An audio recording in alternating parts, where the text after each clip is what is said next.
Welcome back to Mr. Midnight.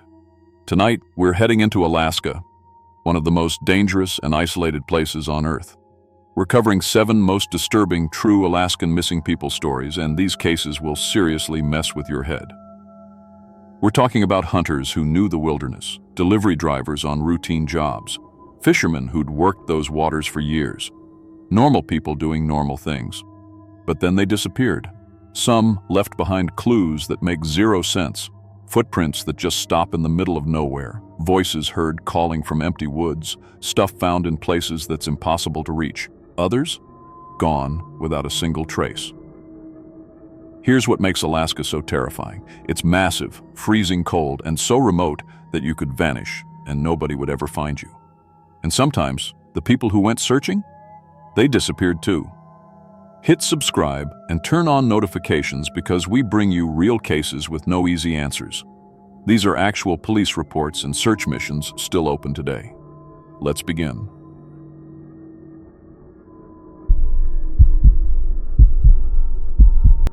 My name is Tom Richardson, and I've been working security for 12 years. Started right after high school, got my guard license, and worked my way up from shopping malls to office buildings to industrial sites. I've handled everything from drunk teenagers to break-ins to medical emergencies. I thought I'd seen it all. But what happened during my shift on November 8, 2023, at the Prudhoe Bay Oil Storage Facility in Alaska changed everything I thought I knew about being alone on the job. Some things out there can copy your voice perfectly, and they're hungry for something more than just your attention.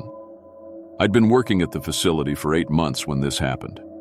Prudhoe Bay is about as isolated as you can get in America.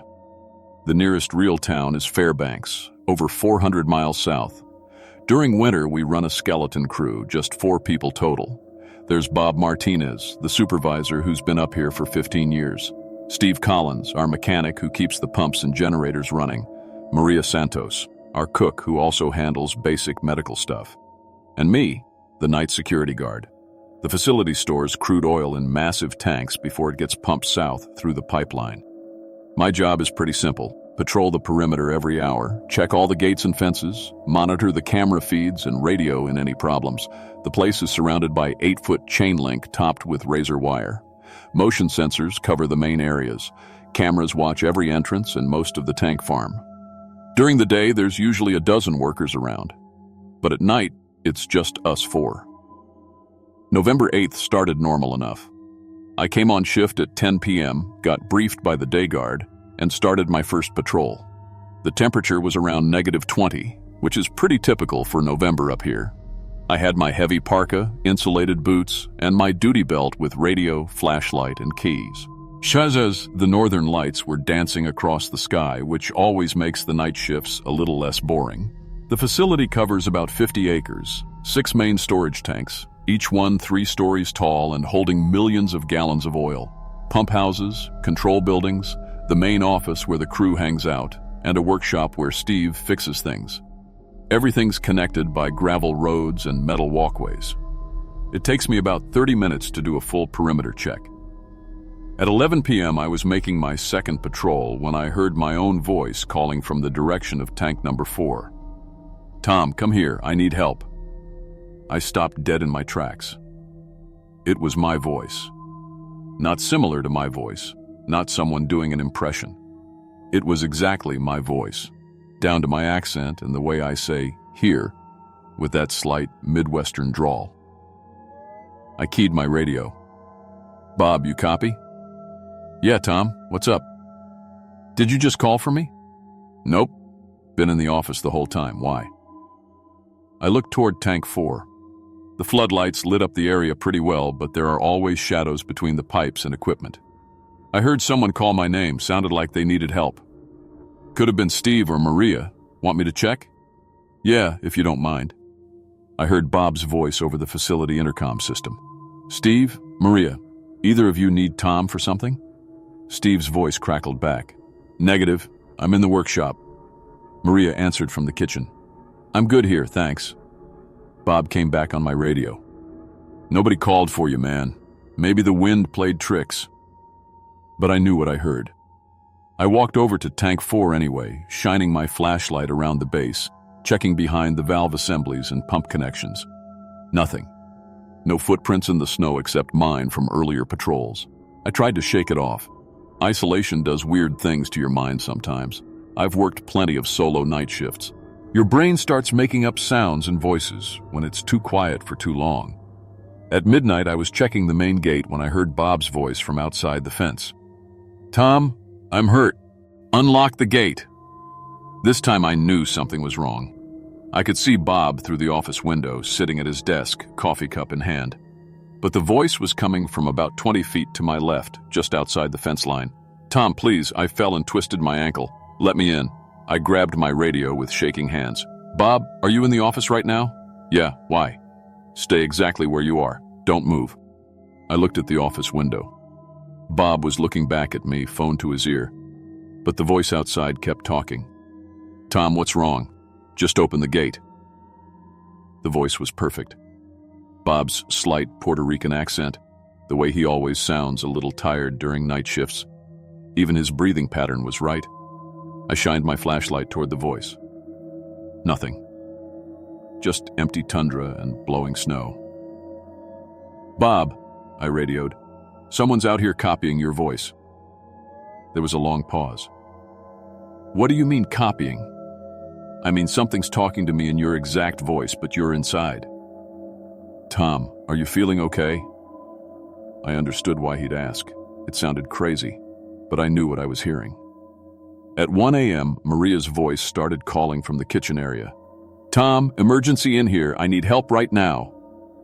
But when I checked the security monitor, Maria was in the break room, reading a book and drinking tea. I could see her clear as day on camera 3. The voice kept calling, "Tom, someone's hurt. Please come quick." I keyed my radio. "Maria, you copy?" "Yes, Tom, what's wrong?" "Are you in the break room?" "Yes, reading, why?" "Something's using your voice. It's calling for help from the kitchen, but I can see you on camera." Maria's voice came back shaky. "Tom, what are you talking about?" I called all 3 of them to the main office. We sat around Bob's desk, and I told them everything. Bob looked at the security monitors, checking all camera angles. Steve suggested maybe it was radio interference, signals bouncing off the atmosphere. Maria thought maybe I was having some kind of breakdown from isolation. But we agreed on one thing. I wouldn't respond to any voice commands unless I could see the person on camera first. At 2 a.m., Bob's voice came over my radio, ordering me to check the outer perimeter beyond the fence. "Tom, I need you to walk the pipeline access road. Motion sensors picked up something big." I checked the security monitor. Bob was asleep in his office chair. I keyed my radio. "Bob, wake up." Bob stirred and looked at the camera. "What's wrong?" "Something just used your voice to order me outside the fence." Bob sat up straight. "I've been asleep for 20 minutes. That's when I stopped responding to voices entirely. Radio communication only, and only after visual confirmation on cameras. At 3 a.m., things got worse. I was monitoring the cameras when I saw myself walking the perimeter outside. Same parka, same walk, same flashlight technique. I watched my own reflection perform my security duties while I sat frozen in the guard station. The thing that looked like me was doing everything right. Checking gates, shining the light into corners, following my exact patrol route. It even paused at the spots where I always pause, like the broken concrete near Tank 2, where I always step carefully. At 4 a.m., my duplicate approached the main building. On camera, it looked exactly like me. Same face, same height, same everything. It knocked on the door. I locked myself out, it said in my voice. "Can someone let me in?" Steve started getting up to unlock the door. I grabbed his arm. "That's not me. I'm right here." Steve looked confused. Through the window, we could see my double standing at the door, looking cold and frustrated. It had my mannerisms, my way of shifting weight from foot to foot when I'm impatient. But when I looked close at the monitor, I noticed something wrong with its eyes. They reflected the camera's infrared light like an animal's eyes do. Little white dots in the darkness. "Look at its eyes on camera," I whispered to the others. We all stared at the monitor. The eyes definitely had that unnatural shine. Through the window, I watched my double's face change when it realized we weren't going to let it in. The expression shifted from frustration to something else, something angry and predatory. For just a second, its face seemed to melt slightly around the edges, like wax getting warm. At 6 a.m., the day shift arrived. 2 trucks pulled up to the main gate. Jake and Tommy, the morning security team, got out and saw my duplicate still standing by the building. They also saw me through the window. Jake radioed in, Bob, we've got 2 Toms out here." The workers gathered outside, looking back and forth between the me inside and the me outside. Both versions looked identical. Both had the same voice, same memories when they asked questions. "What's your wife's name?" Jake asked. "Sarah," both versions answered. "Where'd you grow up?" "Omaha, Nebraska," we both said. "What's your badge number?" "S4471, both of us replied. The crew was getting nervous. Some thought it was a prank, others were freaking out. But I knew something the duplicate didn't. Sarah isn't my wife. She's my ex-girlfriend from 3 years ago. My wife's name is Jessica. I'd deliberately given wrong answers to test if the thing could read my mind. "Ask me about my wife's cooking," I called out. Jake asked both versions. "What's Tom's wife's best dish?" "Sarah makes great lasagna," the duplicate answered confidently. "My wife, Jessica, burns everything she touches, but her mom's pot roast recipe is amazing," I said. The duplicate's face went blank for a moment. Then it smiled, but the smile was wrong. Too wide, too long. "You got me," it said in my voice. Then its face started melting. The skin became loose and waxy. The features shifted and ran together like makeup in the rain. Underneath was she, something pale and smooth, with 2 large black eyes and no real nose or mouth, just slits. The workers backed away as the thing's whole body started changing. It shrank down, bones cracking and reforming. Within seconds, it had turned into an Arctic fox with white fur and black eyes. The fox looked at us for a moment, then turned and ran toward the tundra. It moved wrong, though, too fast and with an unnatural gait. In the distance, I could swear I heard it calling in my voice. "Tom, come here. I need help." I quit that job the next day, moved back to Omaha, got work at a regular office building downtown, normal security work with normal problems. But 6 months later, I started getting phone calls. Always late at night, always the same voice. My voice, calling from numbers that don't exist, saying things I never said. "Tom, come here, I need help." I don't answer unknown numbers anymore. But sometimes, when I'm walking to my car after a late shift, I hear my own voice calling from empty parking lots and dark alleys. The thing is still out there, somewhere in Alaska, still learning, still copying, still hungry for something I don't understand. If you work security anywhere isolated, remember this. If you hear your own voice calling to you from the darkness, don't follow it. Because whatever's out there wearing your face and speaking your words, it's not trying to help you. It's trying to replace you.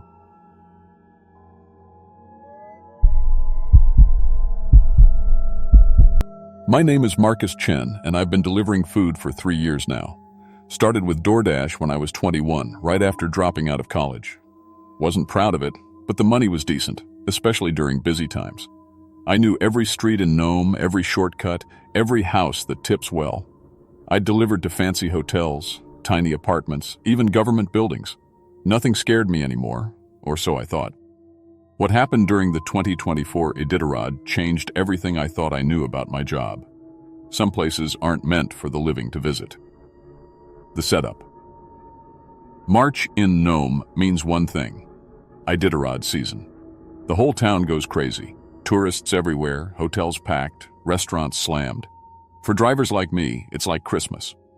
I was pulling in $200, $300 a day easy, sometimes more.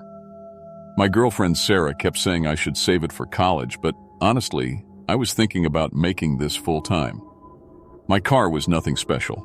A beat-up 2018 Honda Civic with 180,000 miles on it. But it ran good, had decent heat, and the trunk fit plenty of food bags. I kept my phone mounted on the dashboard, always charged, with a backup battery pack. DoorDash app running 24/7. Radio tuned to the local station for weather updates. In Alaska, you don't mess around with weather. The morning of March 12th started normal, cold as hell, about 15 below, but clear skies. Perfect delivery weather. I'd already done 6 runs by lunch, mostly to the hotels downtown. Easy money. Around 3:30, I was parked outside McDonald's, engine running, scrolling through my phone when the next order popped up. "Holy crap," I said out loud. The tip was $50 for a single order. The address showed Cabin 15 Teller Road. I knew Teller Road. It headed west out of town toward the coast. Never delivered out there before, but $50 was $50. The order was simple: 2 burgers, fries, and drinks from the diner on Front Street. Total cost maybe $25. Someone was really hungry or really generous. I accepted the order and headed to the diner. The guy behind the counter, Jimmy, raised his eyebrows when he saw the address. "Cabin 15? You sure about that?" "Yeah, why?" He shrugged. "Just pretty far out there. Make sure you got gas." I laughed it off. My tank was full, and I had my emergency kit in the trunk. Blankets, water, energy bars. Standard Alaska stuff. I loaded the food into my insulated bag, checked that everything was secure, and headed out. First signs Teller Road starts normal enough. Paved for the first few miles, then turns to gravel. The GPS on my phone showed 8.2 miles to the destination. Not too bad. I'd done longer runs. But as I drove, things felt off. The radio started crackling with static about 2 miles out. I tried switching stations, but they were all fuzzy. Even the emergency channel was coming in broken. "Weird," I muttered, adjusting the antenna. Sometimes the mountains messed with signals, but I'd never had problems this close to town. The road got rougher as I went, more potholes, deeper snow on the sides. I passed a few other cabins, but they looked empty. No smoke from chimneys, no vehicles, just dark windows staring out at the road. My phone GPS started acting up around mile 6. The little blue dot kept jumping around like it couldn't figure out where I was. The estimated arrival time kept changing. First 4:10, then 4:15, then back to 4:08. I slowed down, checking the road signs. There it was. Cabin 15, 0.2 miles. The turnoff was barely visible, just 2 tire tracks in the snow leading into some trees. I hesitated for a second. This didn't look like a place where people lived, but $50 was $50. And I'd driven this far already.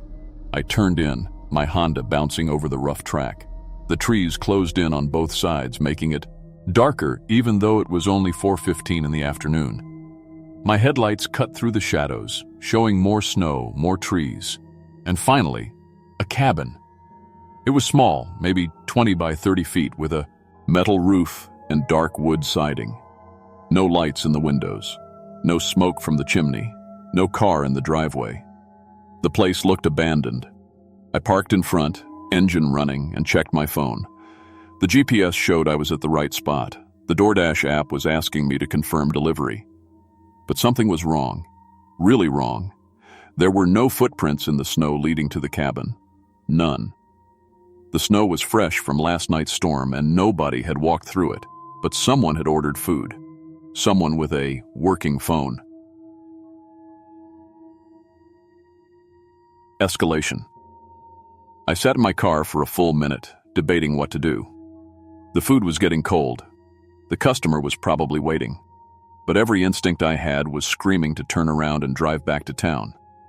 Finally, I grabbed the food bag and got out.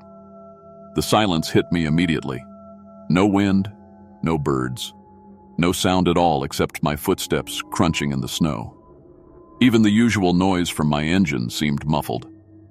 I walked up to the front porch, which was covered but not cleared of snow. That should have been my first real clue. If someone lived here, they'd have cleared the porch. But I was focused on the delivery, on getting my $50 and getting out. I knocked on the door. No answer. Knocked again, louder. Nothing. "Hello?" I called out. "DoorDash delivery?" Silence. I tried the door handle, locked. I walked around to the side windows and peered in. Empty rooms, no furniture, no people, dust on everything. This place hadn't been lived in for years. Back on the porch, I pulled out my phone to call the customer. No signal, 0 bars. That was impossible. I'd had 3 bars just a few minutes ago on the road. I looked at my DoorDash app. It was showing the delivery as confirmed, marked delivered at 4:15 p.m. But I hadn't marked it delivered. The app had done it automatically. That's when I noticed something that made my blood freeze. There were boot prints on the porch, fresh ones, leading from the steps to the front door. But I hadn't seen anyone. And these prints were bigger than mine. I backed away from the door, food bag still in my hands. This was getting too weird. I needed to get back to my car and figure out what was going on. But when I turned around, my car wasn't where I'd left it. It was about 50 feet away, still running, driver's door wide open. I could see my phone mount on the dashboard, my coffee in the cup holder. Everything exactly as I'd left it, except the car had moved, or I had. I looked back at the cabin, same porch, same door. But somehow, I was standing in a different spot than where I'd started. My hands started shaking. This wasn't possible. Cars don't move by themselves. People don't get disoriented walking 20 feet. I walked back to my Honda, checking over my shoulder every few steps. Got in, locked the doors, cranked the heat. My phone showed 4:20 p.m. I'd been here less than 10 minutes, but it felt like hours. I put the car in reverse and started backing out. That's when I saw him. A man was standing on the porch where I'd just been. Tall, wearing a delivery uniform. He was holding a food bag. He was placing money on the porch railing, neat and organized, just like any normal delivery. The problem was, the man looked exactly like me. The climax. I slammed on the brakes, staring at the figure on the porch. Same height, same build, same jacket. Even the same Honda Civic was parked where mine had been a minute ago, but mine was right here, under me, engine running. The other me, or whatever it was, finished the delivery and walked back toward the car. He moved wrong, though, too smooth, like he was gliding instead of walking. And when he turned to look in my direction, his face was blank. No expression, no recognition, just empty eyes. I fumbled for my phone to take a picture, but the screen was black. Dead, completely drained even though it had been at 80% when I arrived. The thing that looked like me got into the other car and drove away, disappearing into the trees. I sat there for another minute trying to process what I'd just seen. Then I looked back at the porch. The food was there. The money was there, arranged in neat bills beside a receipt. But there was something else. A note, handwritten. "Thank you for the delivery. We've been waiting." I didn't get out to read it closer. I put my car in reverse and got the hell out of there. The drive back felt wrong from the start. The road seemed longer. The trees looked different. My radio was still static, but sometimes I could hear voices in the white noise. Familiar voices. Sarah's voice. My mom's voice. Calling my name. I drove faster, but the speedometer wasn't working right. It showed 35 mph, then 60, then 15, then 90, all while I kept the same pressure on the gas pedal. Finally, after what felt like an hour, I saw the lights of Nome ahead. Real lights, real buildings, real life. I drove straight to the police station. The aftermath fell. Officer Bradley listened to my story without interrupting. When I finished, he was quiet for a long time. "Son," he said finally, "you're not the first person to tell me about Cabin 15. He pulled out a file folder. Inside were reports going back 8 years, different delivery drivers, different dates, but always the same story. Orders to Cabin 15, impossible deliveries, people seeing things that couldn't be there. "What is that place, Baz?" I asked. "We're not sure. Been abandoned since 2011. Owner died in a car accident on Teller Road. But every March, during Iditarod week, we get calls about it." He showed me photos from other incidents. Cars found running, doors open, drivers gone. But in my case, I'd made it back. Most didn't. "You're lucky," Bradley said. "Most folks who take orders to cabin 15 don't come back to tell about it." He advised me to stay away from Teller Road for the rest of the month. Said the state was considering putting up barriers, making the area off-limits during Iditarod season. I never delivered food again. Quit DoorDash that night. Found a job at the hardware store. Indoor work, normal customers, no GPS required. But sometimes, late at night, I get text messages from unknown numbers, usually just coordinates, always the same coordinates. Cabin 15, Teller Road. And sometimes, when I'm driving around town, I see another Honda Civic that looks just like mine. Same dents, same bumper stickers. But when I try to get closer, it turns down a street that doesn't exist, disappearing into parts of Nome I've never seen before. I still live in Nome, still have the same phone number, but I never accept deliveries to addresses I don't recognize. And I never, ever drive west on Teller Road. Some jobs aren't worth any amount of money, some places aren't meant for the living, and some deliveries should never be completed. If you're ever in Nome during Iditarod week and you see an order for cabin 15 on Teller Road, don't take it. Turn off your app. Go home. Trust me on this. The tip isn't worth what you might find waiting for you in those woods, or what might find you.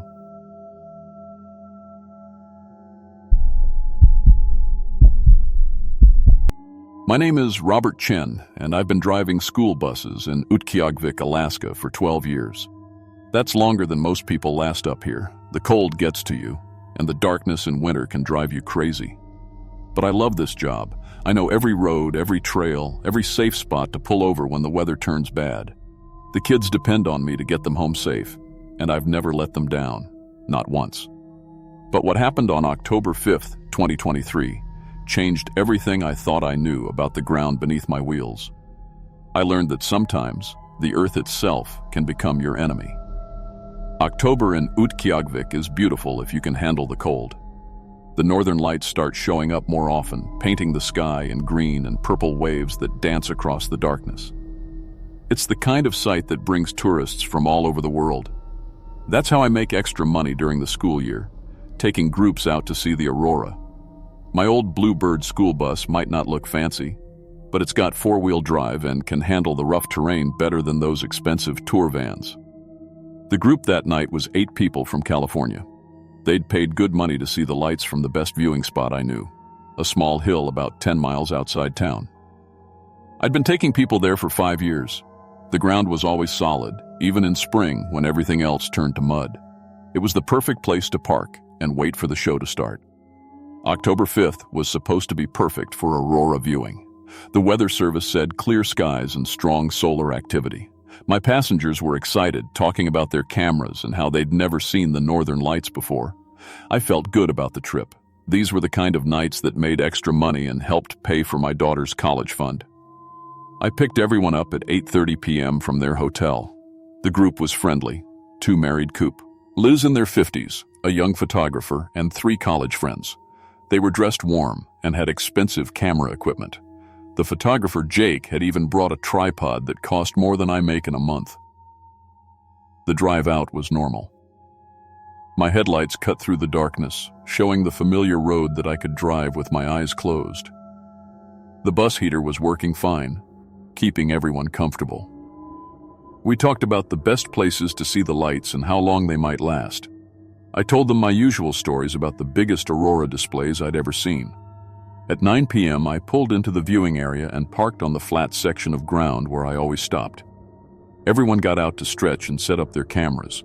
The air was crisp and still, about 15 degrees below zero.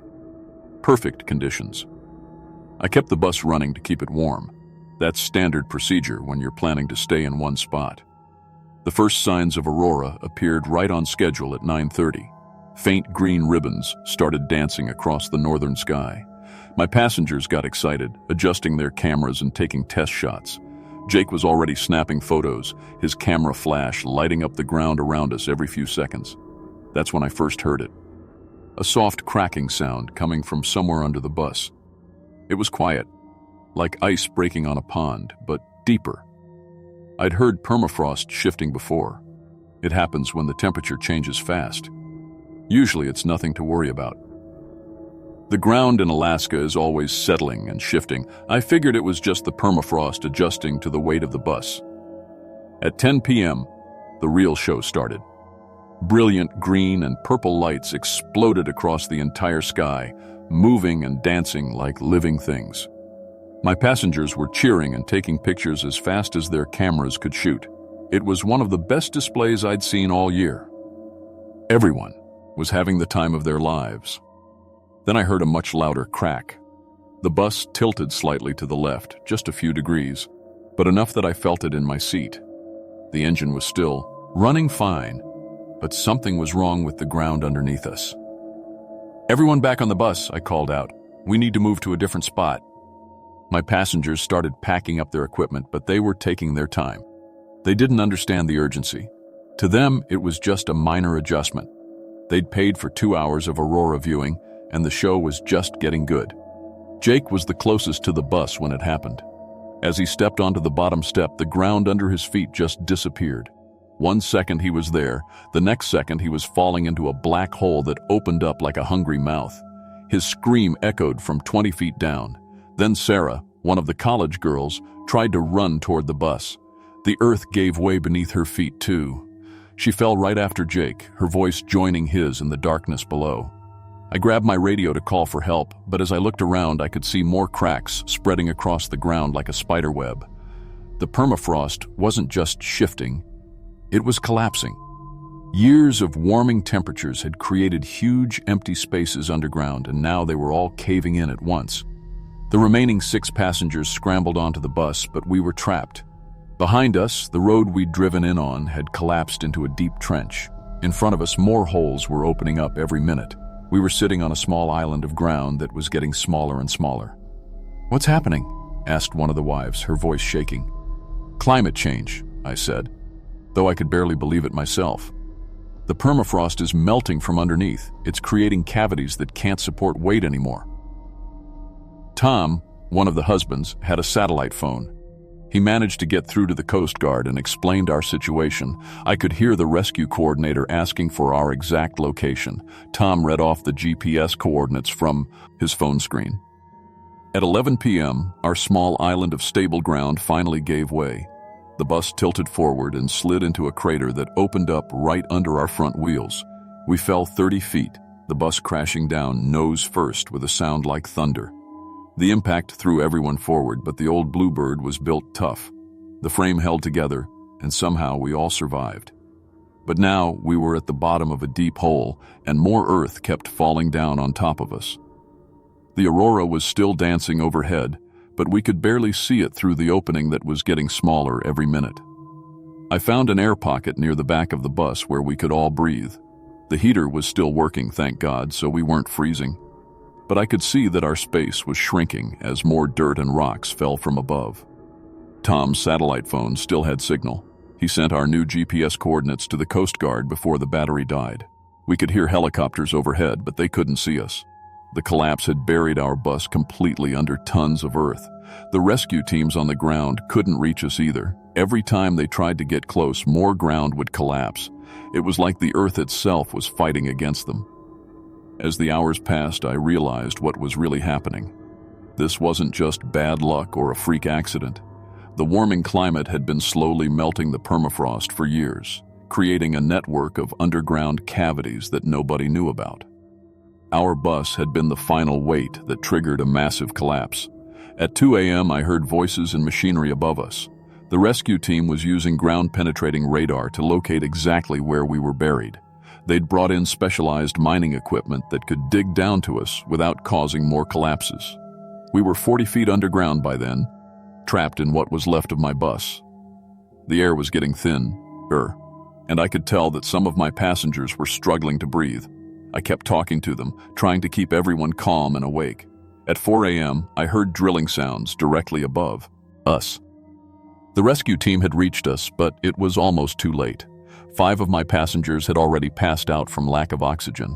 By the time they pulled me out, I was the only one still conscious. Jake and Sarah, who fell into the first sinkhole, were found alive but injured. The specialized rescue team managed to reach them too, but the others didn't make it. The collapse had been too fast. and there wasn't enough air to keep everyone alive. I spent 3 weeks in the hospital with broken ribs and lung damage from breathing dust and limited oxygen. When I got out, the company offered me a desk job, but I couldn't take it.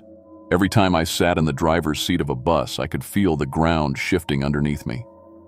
The investigation showed that climate change had been weakening the permafrost for decades. What happened to us was just the beginning. Scientists predict that more collapses will happen as the Earth continues to warm and the frozen ground melts. I don't drive buses anymore. I work at the airport now where the ground is solid concrete. But sometimes, late at night when the northern lights are dancing, I think about that October evening. I remember how beautiful it looked right before the Earth opened up and swallowed us whole. The company still runs aurora tours, but they don't go to that viewing spot anymore. The whole area has been marked as unstable. Sometimes I drive past it on my way to work, and I can see where the Earth has continued to collapse. The hole is even bigger now, and the ground around it keeps cracking. If you ever take a tour to see the northern lights in Alaska, ask your driver about the ground conditions. Ask them how long they've been using that viewing spot. Because the Earth up here isn't solid anymore. It hasn't been for years. And when the permafrost finally melts completely, we're all going to find out what's been sleeping underneath our feet all this time.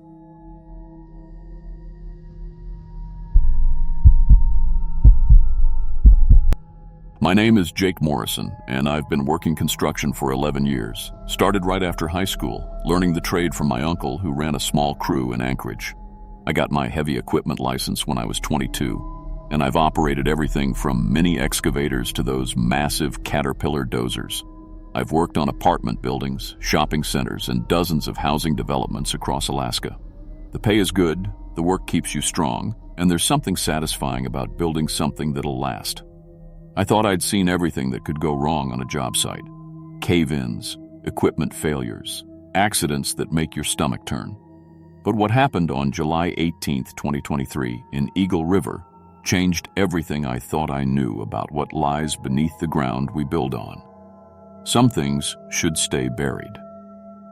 The Eagle River Estates project was supposed to be routine, just another subdivision going up on the north side of town. 32 houses on quarter-acre lots. The developer wanted them finished before winter, which gave us a tight schedule, but nothing we couldn't handle. I was running the Caterpillar 320 excavator, the workhorse of our operation. Been using that machine for 3 years, knew every lever and hydraulic system by heart. Our crew was 8 guys total. Tommy Vasquez was the foreman, been doing this for 25 years and never missed a deadline. We had 2 other equipment operators, 3 laborers, a surveyor, and me.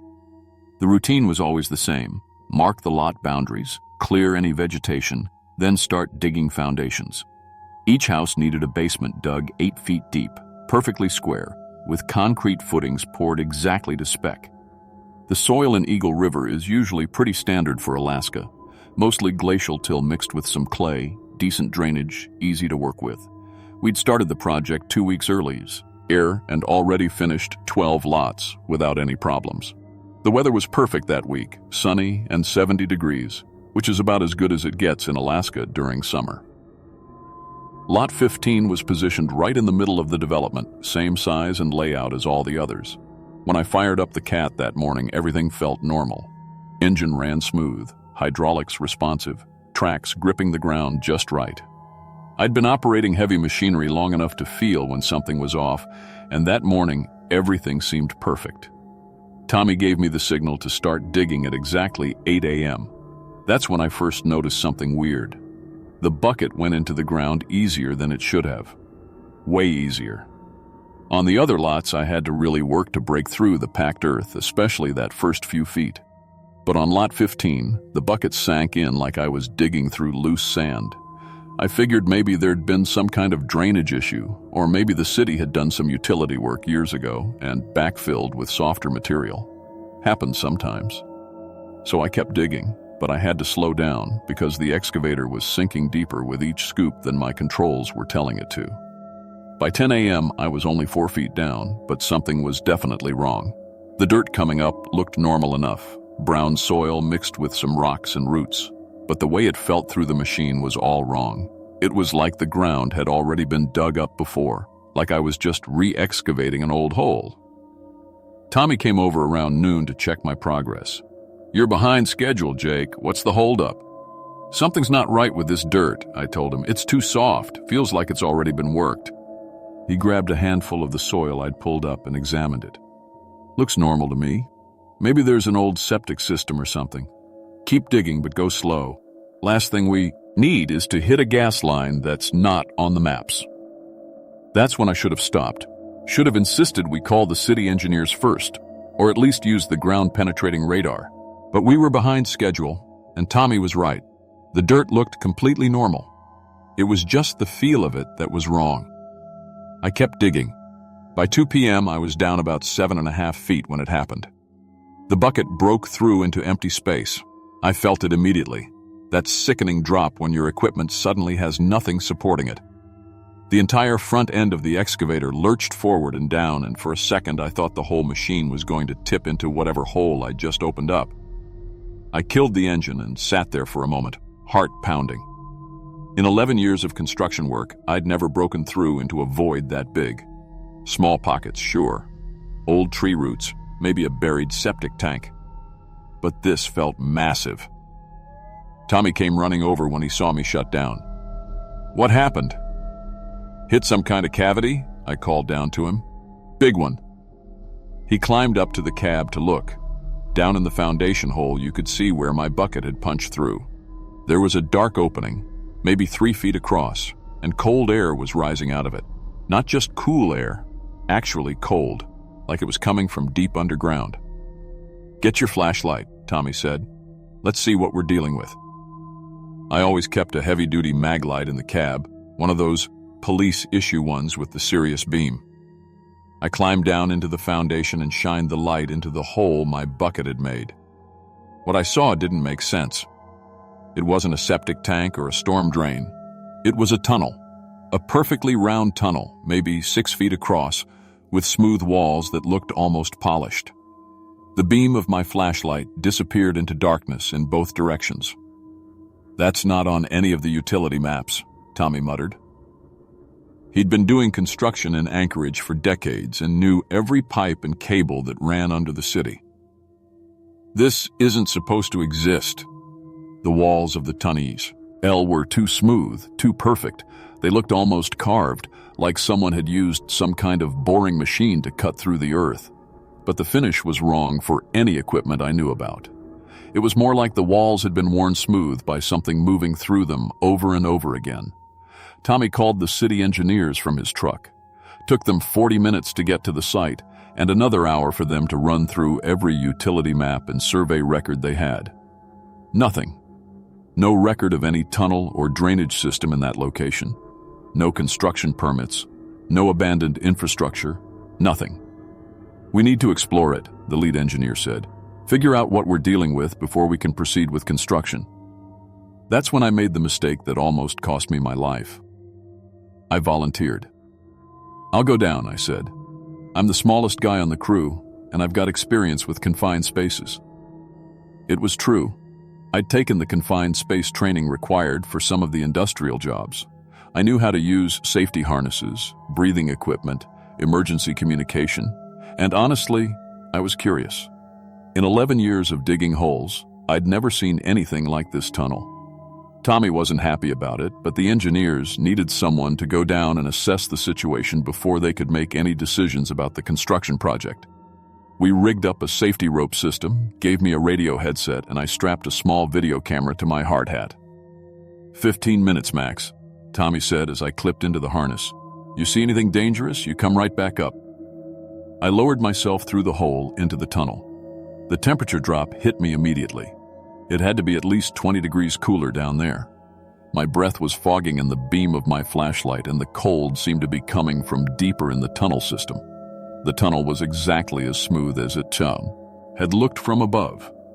When I ran my hand along the wall, it felt almost slippery, like it had been polished with oil or wax. But there was no smell, no obvious signs of what had made it so smooth. I started walking east, playing out the safety rope behind me. The tunnel ran straight for about 100 feet, then curved slightly to the north. My footsteps echoed strangely, like the sound was being absorbed by the walls. That's when I noticed the scratches. At first, I thought they were just natural wear marks from whatever had smoothed the tunnel walls. But when I got my flashlight closer, I could see they were too regular, too deliberate. They looked like claw marks, deep gouges in the stone, running parallel to each other in sets of 3 or 4. Each mark was about an inch deep and maybe 8 inches long. Whatever had made them was big, bigger than any animal I knew about. I called Tommy on the radio. "You getting this video feed?" "Yeah, we can see it. What do you think made those marks?" "I don't know, but it was something with serious claws." I kept walking, following the tunnel as it curved and branched. The scratch marks got more frequent the deeper I went, and some of them looked fresh, recent, like whatever had made them was still using this tunnel system. That's when I found the first bone. It was just a small piece, maybe 2 inches long, white and clean. I almost walked past it before my brain registered what I was looking at.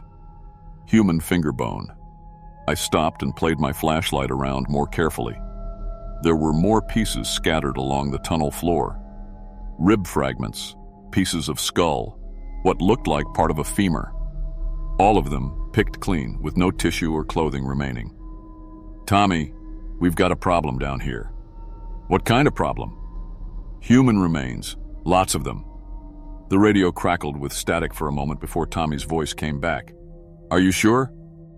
I was sure. I'd seen enough hunting accidents and construction site fatalities to recognize human bones. And there were a lot of them. More than could come from just one or 2 people. I followed the tunnel for another 50 feet until it opened into a larger chamber. When I played my flashlight around the space, I had to fight to keep from throwing up. The chamber was huge, maybe 30 feet across and 15 feet high, and the floor was covered with bones, hundreds of them. Skulls, rib cages, arm and leg bones, all jumbled together like they'd been dragged there and dumped. I started backing toward the tunnel entrance, but that's when I heard it. Scratching sounds, coming from one of the other tunnel entrances across the chamber. Slow, deliberate scratching, like something with claws was moving across stone. The sounds were getting closer. I turned off my flashlight and tried to move quietly back toward my safety rope, but the scratching sounds changed direction. Whatever was making them had heard me. I keyed my radio and whispered, "Tommy, something's down here. Something's coming toward me. Get out of there. Now." I turned my flashlight back on and started moving as fast as I could through the tunnel. But I could hear something big following behind me. Not footsteps. More like a wet, sliding sound, like something without legs was pulling itself along the tunnel floor. The sound was getting closer. Much closer. I reached the rope and started climbing, but when I looked back down the tunnel, I saw something that made my blood freeze. There was a creature in the tunnel behind me, something huge and pale, maybe 12 feet long, moving like a massive worm or slug. It had no eyes that I could see, but it was definitely following my scent or heat signature. The front end of the thing reared up when my flashlight hit it, and I could see rows of teeth arranged in a perfect circle around what looked like a mouth. The teeth were sharp and curved inward, designed for gripping and tearing. I scrambled up the rope as fast as I could, but the creature was moving faster than something that size should have been able to. By the time I reached the surface, I could hear it directly below the opening. Tommy and the other guys hauled me out of the hole, and we all backed away from the opening. For a few seconds, we could hear scratching and scraping sounds coming from down in the tunnel, like the creature was trying to figure out how to follow me up. Then everything went quiet. I was covered in some kind of slime that must have come from the creature. It was clear and sticky, and it was starting to burn my skin through my work clothes. Tommy drove me to the hospital while the others called the police and the state wildlife department. The slime turned out to be some kind of acid.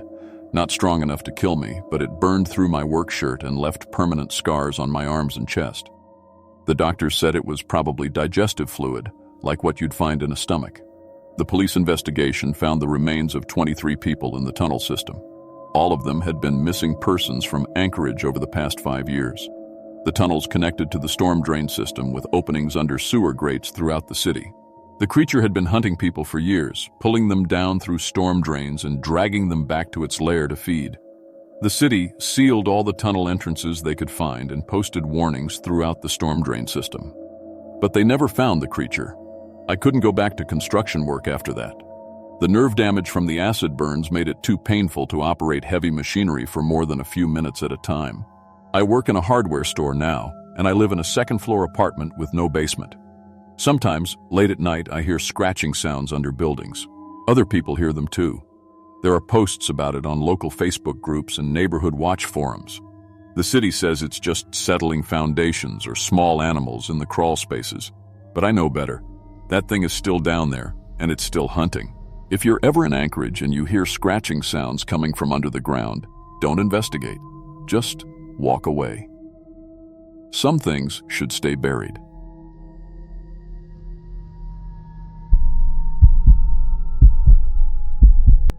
My name is Lisa Chen, and I've been driving taxi for 12 years here in Juneau, Alaska. I started when my daughter Emma was just 3 years old. Her dad left us, and taxi driving was one of the few jobs that let me work nights while she slept. The money isn't great, but it pays the bills, and I know these streets better than anyone. I've seen everything in this job. Drunk tourists who can't find their cruise ship, locals who need rides to the hospital at 3 a.m., fight couples screaming at each other in my back seat. I've had people throw up, pass out, and try to skip out without paying. I thought I'd handled every type of passenger you could imagine. I was wrong. What happened on September 14th, 2023 changed everything I thought I knew about this job. It made me realize that some passengers aren't passengers at all, and some rides don't end where they're supposed to. September 14th started like any other night. It was cold, even for Alaska in September. The temperature had dropped to about 35 degrees, and there was that bite in the air that meant winter was coming fast. I'd been driving since 8 p.m., mostly picking up people from the bars downtown. My taxi is a 2018 Ford Crown Victoria. Nothing fancy, but it's reliable. The heater works, the radio picks up all the local stations, and the GPS usually gets me where I need to go. I keep it clean because people judge you by your car. A dirty taxi means lower tips. The Alaskan Hotel sits right in the heart of downtown Juneau. It's an old building, built back in 1913. The lobby has dark wood and old paintings, and it always smells like coffee and cleaning supplies. I pick up fares there all the time. Hotel guests going to the airport, or heading out to dinner, or just exploring the city. At exactly 2 a.m., my dispatch radio crackled to life. "Lisa, you got a pickup at the Alaskan Hotel. Customers waiting outside." "Copy that," I said, and drove the 3 blocks over. When I pulled up, I saw an elderly woman standing by the hotel entrance. She was wearing a heavy winter coat, dark blue and puffy, the kind tourists buy when they realize Alaska is colder than they expected. She had gray hair and looked to be in her 70s. Nothing unusual about that. Lots of older folks stay at the Alaskan. I rolled down my passenger window. "You need a taxi?" She nodded and got in without saying anything. The dome light came on when she opened the door, and I got a good look at her face. Pale skin, deep-set eyes, thin lips. She looked tired, like she'd been traveling all day. "Where to?" I asked. "Douglas," she said. Her voice was quiet, almost a whisper. 2247 Cottage Avenue. Douglas is across the Gastineau Channel from Juneau. You have to take the Douglas Bridge to get there. It's about a 15-minute drive, depending on traffic. At 2 a.m., the roads would be empty. I put the car in drive and started heading toward the bridge. That's when I noticed the first strange thing. She never blinked. I kept glancing in my rearview mirror, and she was just staring straight ahead, not looking out the windows at the city lights, not checking her phone, not doing anything, just staring. And I never saw her blink once. People blink. It's automatic. Even when you're tired, even when you're zoned out, you blink. But not her. I told myself she was probably just exhausted. Maybe she'd been traveling for hours and was running on no sleep. Some people get that 1,000-yard stare when they're really tired. But it bothered me. Then I noticed something else. In my rearview mirror, she looked different than when I glanced back at her directly. When I turned around and looked at her with my own eyes, she looked like a normal, elderly woman. Gray hair, wrinkled skin, tired eyes. But in the mirror, she looked younger. Her skin was smoother, almost pale white. Her hair looked darker. And her eyes. In the mirror, her eyes looked completely black. I blinked hard and looked again. Direct view. Elderly woman. Mirror. Young woman with black eyes. Must be the streetlights, I said to myself. Sometimes the way light hits the mirror can play tricks on you, especially at night with all the sodium lights and LED streetlights around the city. They can make colors look weird. We were approaching the Douglas Bridge when she spoke again. "Stop at the scenic overlook," she said. "There's a small parking area about halfway across the bridge where people can pull over and look at the water. It's popular during the day with tourists who want to take pictures. At night, it's usually empty." "The overlook?" I asked.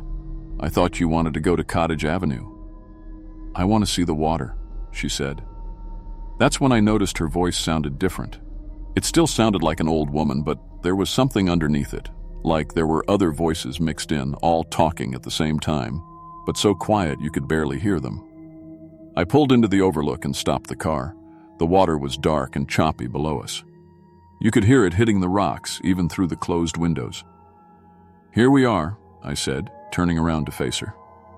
The passenger seat was empty. I stared at the empty seat for a full 10 seconds, thinking I was losing my mind. The door hadn't opened. I would have heard it, and the dome light would have come on.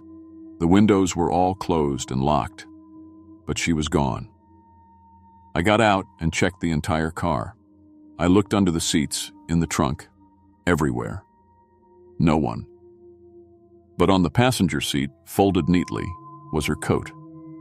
I picked it up and immediately dropped it. The coat was freezing cold, like it had been sitting in a freezer for hours, and it smelled terrible. Like fish that had been left out in the sun for days. Rotting fish and something else I couldn't identify. Something sour and wrong. I grabbed the coat with a towel from my emergency kit and threw it in the trunk. I had to get out of there. I drove straight to 1247 Cottage Avenue in Douglas. When I got there, I found an empty lot. No house, no building, nothing. Just weeds and a for sale sign that looked like it had been there for years. By 3 a.m., I was sitting in the police station trying to explain what had happened. The desk sergeant, Officer Rodriguez, listened patiently while I told him about the disappearing passenger. "Sounds like an elderly person with dementia," he said. "They wander off sometimes, get confused about where they are. She probably got out when you weren't looking and is walking around somewhere." I tried to explain that the doors never opened, but he just nodded and took down my report. Standard missing person protocol. They'd keep an eye out for an elderly woman walking around at night. I went home and tried to sleep, but I couldn't stop thinking about that voice. Those multiple voices all mixed together. And the way she looked different in the mirror. The next night, September 15th, I was back at work. I needed the money, and I figured whatever happened was just one of those weird things that sometimes occur in this job. At 2:15 a.m., my radio crackled again. "Lisa, pick up at the Alaskan Hotel." My blood went cold. Did they request me specifically? "Nope, you're just the closest unit." I drove to the hotel hoping it would be a normal passenger, a drunk tourist or a business traveler heading to the airport. But there she was, standing in the exact same spot, same coat, same posture, same everything. This time, I watched her carefully as she got in. In the rear-view mirror, I could see her reflection getting into the car. But when I looked directly at her, I realized something horrible. She had no reflection at all. The mirror showed empty space where she should be sitting. I gripped the steering wheel tighter. "Where to?" "Take me to the water again," she said, eyed in that multi-voice tone. Up close, I could see her skin looked wrong. It was too smooth, too perfect, like it was made of rubber or plastic stretched over something else. And her eyes weren't focusing on anything. They were just staring ahead at nothing. "No," I said. "I'm not going to the bridge. Tell me where you really want to go or get out of my car." She turned her head toward me for the first time. As she did, her face started to change. Her features began melting and reforming like wax under heat. Her nose became smaller, then larger. Her mouth stretched wider than any human mouth should go. "You can't make me leave," she said. But now she was speaking in my own voice. Exactly my voice, with my accent, my tone, everything, like she was mimicking me perfectly. I slammed on the brakes and reached for my door handle, but the thing wearing the woman's appearance lunged at me across the front seat. Its face was still changing, features sliding around like they weren't attached to anything solid underneath. I swerved hard to the right to avoid it, and we hit the guardrail on the side of the road. The impact wasn't hard enough to deploy the airbags, but it was enough to throw the creature off balance. When I looked up, it was gone. Not through the door, not through the window. It just disappeared like smoke. I sat there shaking for I don't know how long. Eventually, I heard sirens. Someone had seen the accident and called 911. The paramedics checked me out while the police looked at my car. Officer Rodriguez was there again. "Passenger door is still locked from the inside," he told me. "How did your fare get out?" I didn't even try to explain this time. I just said I swerved to avoid hitting a deer, but the next day I got a call from Officer Rodriguez. He sounded confused. "Lisa, we reviewed the security footage from the Alaskan hotel. The camera shows your passenger getting into your taxi at 2:15 a.m. "Okay," I said, "but it also shows the same woman entering the hotel lobby at exactly 2:15 a.m. at the exact same time."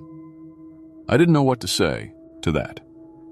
"We checked with the hotel," Rodriguez continued. "A woman matching that description was found dead in room 237 3 years ago. Margaret Olson, age 73. She drowned in the bathtub. The hotel staff found her body 3 days later." I hung up the phone and sat down hard in my kitchen chair. That evening, I drove to the Sea Alaska Heritage Institute and asked to speak with Thomas Anderson, a Tlingit elder I'd given rides to before. Thomas knows all the old stories, the traditional beliefs that most people have forgotten. I told him everything that had happened. When I finished, Thomas was quiet for a long time. "Kushtaka," he finally said. "What's that?" "Shape-shifting otter spirit. Very old, very dangerous. They take the form of dead people to lure victims to the water. Once you're in the water with them, you drown, and they take your spirit energy to become stronger. Why would it target taxi drivers? Because you go where people tell you to go. You trust your passengers, and you drive alone at night." Thomas shook his head.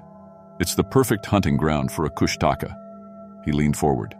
"Lisa, you need to be very careful. Now that it knows you can see through its disguise, it will try harder. It wants you specifically now." Over the next week, I did some research. I called taxi companies in other parts of Alaska and asked if any of their drivers had reported strange passengers. What I found out made my blood run cold. 8 other taxi drivers had reported picking up the exact same elderly woman over the past 3 years. All of them described the same thing: a woman wanting to go to the water, strange voices, and then disappearing from a locked car. 7 of those drivers had quit the taxi business within a month of the incident. The 8th driver, Robert Hayes from Anchorage, had disappeared completely. His taxi was found empty at a scenic overlook near the Nick River. The passenger door was locked from the inside, and his body was never found. I quit driving taxi the next day. I now work the morning shift at a coffee shop downtown. Normal hours, normal customers, normal everything. I don't work nights anymore, and I don't drive strangers around the city. But sometimes, when I'm walking to my car after work, I catch a glimpse of an elderly woman in a dark blue coat standing near the Alaskan hotel. She's always just at the edge of my vision, and when I turn to look directly, she's gone. Thomas told me that once a kushtaka marks you, it never really gives up. It just waits for the right opportunity. So I stay away from the water at night. I don't drive alone after dark, and I never, ever pick up hitchhikers. Because some passengers aren't looking for a ride to their destination. They're looking for someone to take with them to the bottom of the channel. If you're a taxi driver or an Uber driver or anyone who gives rides to strangers, be careful who you let in your car.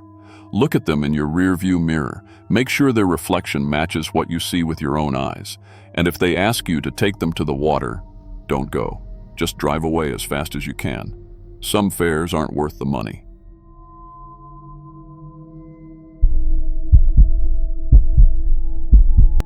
My name is David Chen, and I've been delivering mail for the United States Postal Service for 8 years. I started right after college in Seattle, then moved up to Alaska 3 years ago when my wife got a job at the hospital in Ketchikan. It's a good job, steady pay, decent benefits, and I like being outside instead of stuck in an office all day. I've handled everything from angry dogs to blocked roads to packages that weigh more than I do. I thought I'd seen it all. But what happened in late May 2023 on my rural delivery route changed everything I thought I knew about my job. Something was watching me from those forests, something that shouldn't exist. Ketchikan sits on the southern tip of Alaska, surrounded by thick forests and mountains. My route covers the rural areas outside town, mostly logging roads that snake through the wilderness to reach isolated cabins and houses. Some of these places are so remote that GPS doesn't work properly, and cell service cuts out completely once you're more than 5 miles from the main highway. My mail truck is a standard LLV, long life vehicle, one of those white Grumman trucks you see everywhere.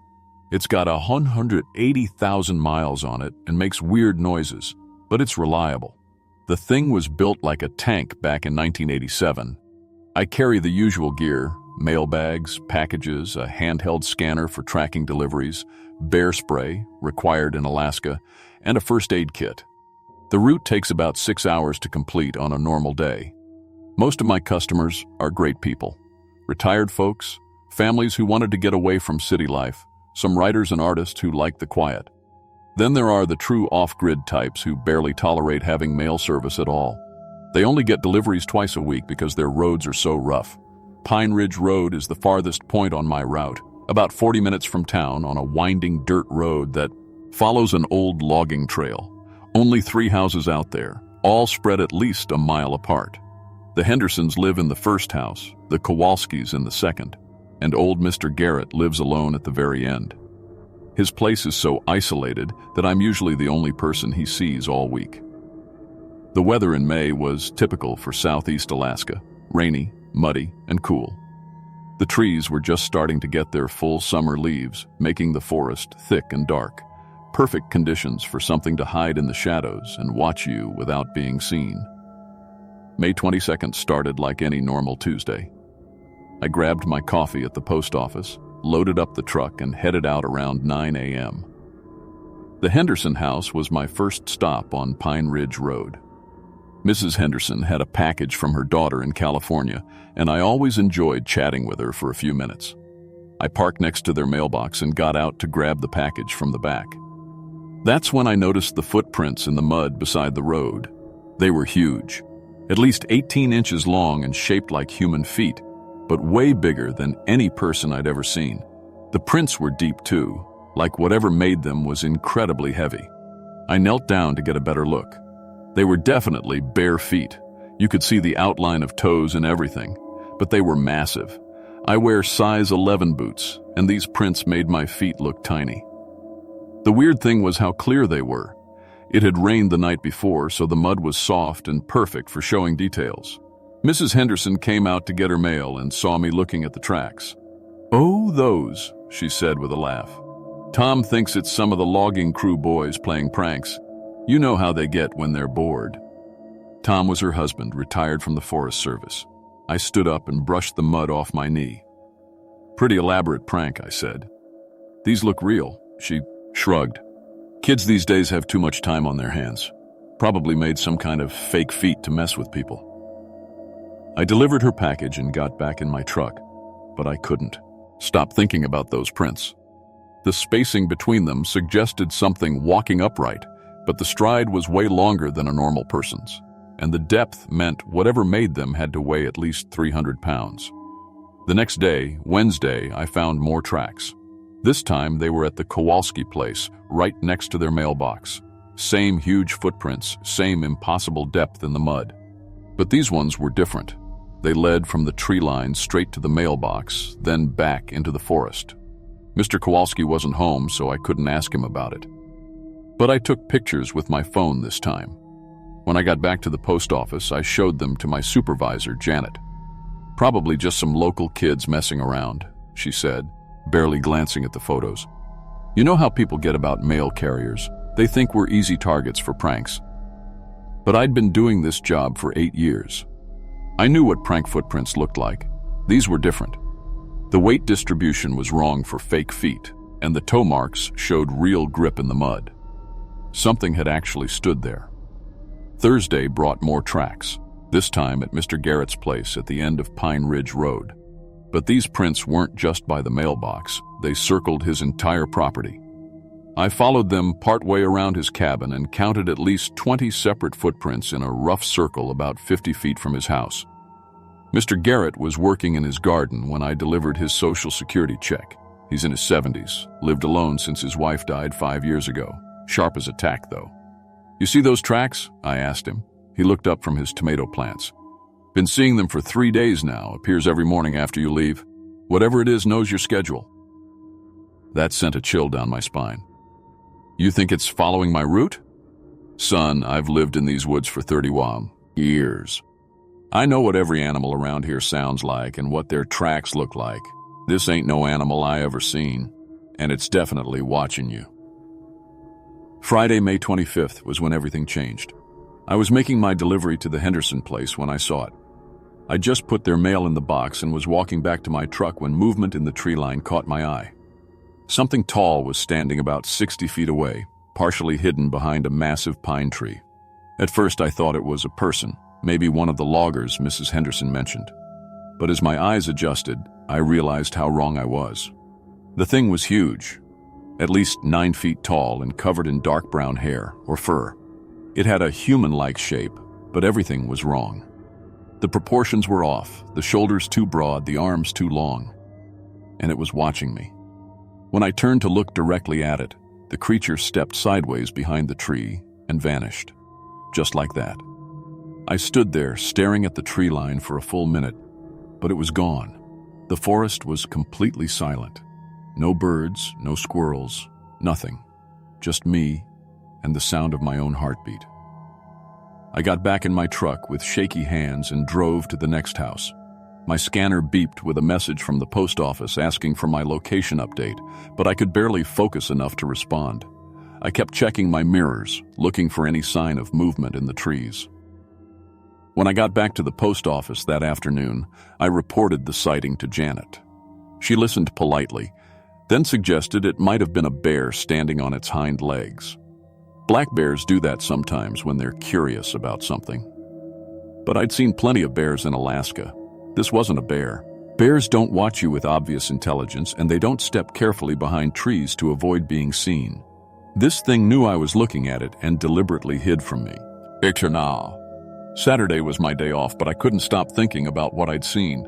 I drove out to Pine Ridge Road on my own time just to look around. I didn't find any new tracks, but I had the strangest feeling I was being watched the entire time. Monday morning, May 28th, I arrived at the post office to find giant footprints all around my mail truck. The thing had been there during the night, circling my vehicle like it was studying it. The prints went all the way around the truck twice, then led off toward the tree line behind the building. Janet was already there when I showed her the tracks. This time she couldn't dismiss them as easily. The prints were clearly visible in the gravel parking lot, pressed deep into the soft ground where the recent rain had made it muddy. "I'm calling the police," she said. "This has gone from weird to concerning." The state trooper who responded was Officer Martinez. He took photos of the tracks and filed a report, but I could tell he thought it was some kind of elaborate hoax. "Probably teenagers with fake feet," he said. "We see this stuff around tourist season." But I knew better. Teenagers don't make 18-inch footprints that sink 3 inches into packed gravel. And they definitely don't do it without leaving any other evidence. No tire tracks from getting to the post office, no other footprints, nothing. That day on my route, things escalated. I was driving along Pine Ridge Road when I heard heavy footsteps in the forest, keeping pace with my truck. At first I thought it might be a moose. They're big enough to make that kind of noise. But moose don't follow delivery trucks for miles. The footsteps stayed parallel to the road, maybe 50 feet into the tree line. Every time I stopped to make a delivery, the sounds would stop too. When I started driving again, they'd resume. Whatever was out there knew exactly what I was doing and was matching my movements. At the Kowalski house, I found their mailbox completely destroyed. The metal post had been twisted like a pretzel, and the box itself was crumpled into a ball. And the damage would have required incredible strength, more than any normal person could generate, even with tools. Mrs. Kowalski was home this time and was pretty upset about the mailbox. "It was fine yesterday evening when I got the newspaper," she said. "This happened overnight." I looked around the property and found those massive footprints everywhere. Around the destroyed mailbox, leading to and from the tree line, even right up to the house windows. Whatever had done this had spent time studying the property. Tuesday brought new problems. My handheld scanner started acting up. It would randomly beep and show error messages even when I wasn't using it. The GPS in my truck kept losing signal, even in areas where it normally worked fine. And my radio started picking up weird static that sounded almost like breathing. I was at Mr. Garrett's place when my truck decided to break down. The engine just died while I was parked in his driveway, and it wouldn't start again. The battery was fine, but something was wrong with the electrical system. All the dashboard lights were flashing randomly, and the radio was making that strange static sound. I called for a tow truck on my cell phone, but the call kept dropping. Finally got through on the third try and was told it would be at least an hour before they could reach me. Mr. Garrett invited me to wait inside, but I decided to stay with the truck. That's when I heard the trees crashing. Something big was moving through the forest about 100 yards away, snapping branches and pushing through the underbrush. The sound was getting closer, and I could hear heavy, deliberate footsteps between the crashes. Then it emerged from the tree line. The creature stepped out into the clearing about 50 feet from where I sat in my disabled truck. It was massive, definitely over 9 feet tall, and built like a linebacker. Dark brown, fur covered its entire body, and its face was somewhere between human and ape. But the eyes were completely human, brown and intelligent, and focused directly on me. We stared at each other, for what felt like forever but was probably only a few minutes. The creature didn't move aggressively, but it didn't back away either. It just studied me with those disturbingly human eyes, like it was trying to figure out what I was. I sat perfectly still, afraid that any sudden movement would trigger an attack. My bear spray was in the glove compartment, but I didn't dare reach for it. This thing was easily strong enough to tear my truck apart if it wanted to. Finally, it started walking toward me. Slow, careful steps that covered a lot of ground due to its size. When it got within 20 feet of the truck, it stopped and leaned down to look through the windows. Its face was only inches from the glass, and I could see every detail. The way its nostrils flared as it breathed, the texture of its fur, the obvious intelligence behind its eyes. Then, just as suddenly as it had appeared, it turned and walked back into the forest. By the time the tow truck arrived 30 minutes later, there was no sign it had ever been there except for the massive handprints on my windows. The tow truck driver was a local guy named Pete who'd been working these roads for 15 years. When he saw the handprints on my truck windows, his face went white. "Jesus Christ," he whispered. "How big were those hands?" I held up my own hand next to one of the prints. My fingers barely reached halfway up the palm print. "Big enough," I said. Pete hooked up my truck and we drove back to town in silence. But I could see him checking his mirrors constantly, just like I'd been doing all week. The next day, I requested a transfer to an urban route. Janet didn't ask many questions. I think she was relieved to have the whole situation off her hands. The post office officially blamed the incidents on wildlife activity and equipment malfunctions due to environmental factors. But the story doesn't end there. 2 weeks after I switched routes, I found those massive footprints in my own backyard. The creature had somehow tracked me to my house in town, 15 miles from Pine Ridge Road. The prints led from the tree line behind my property right up to my back door. My wife and I moved to Anchorage a month later. I told her it was for better job opportunities, but the real reason was those intelligent brown eyes staring at me through my truck window. Whatever that thing was, it knew who I was and where I lived. I still work for the Postal Service, but now I stick to city routes with lots of people around. Sometimes I wonder if other mail carriers in remote areas have had similar experiences. Maybe the thing on Pine Ridge Road wasn't unique. Maybe there are others out there, watching from the forest edges, studying our routines and trying to understand what we are. If you're a mail carrier or anyone else who works alone in isolated areas, trust your instincts. If you feel like you're being watched, you probably are. And if you ever see footprints that are too big and too deep to be human, don't try to explain them away. Just get out of there and don't go back. Some things are better left alone in the wilderness where they belong. The Postal Service never investigated what happened on Pine Ridge Road. As far as I know, the route is still being covered by another carrier. I hope whoever took over my route is more careful than I was. And I hope they never have to look into those intelligent brown eyes and wonder what comes next, because I'm still wondering the same thing myself.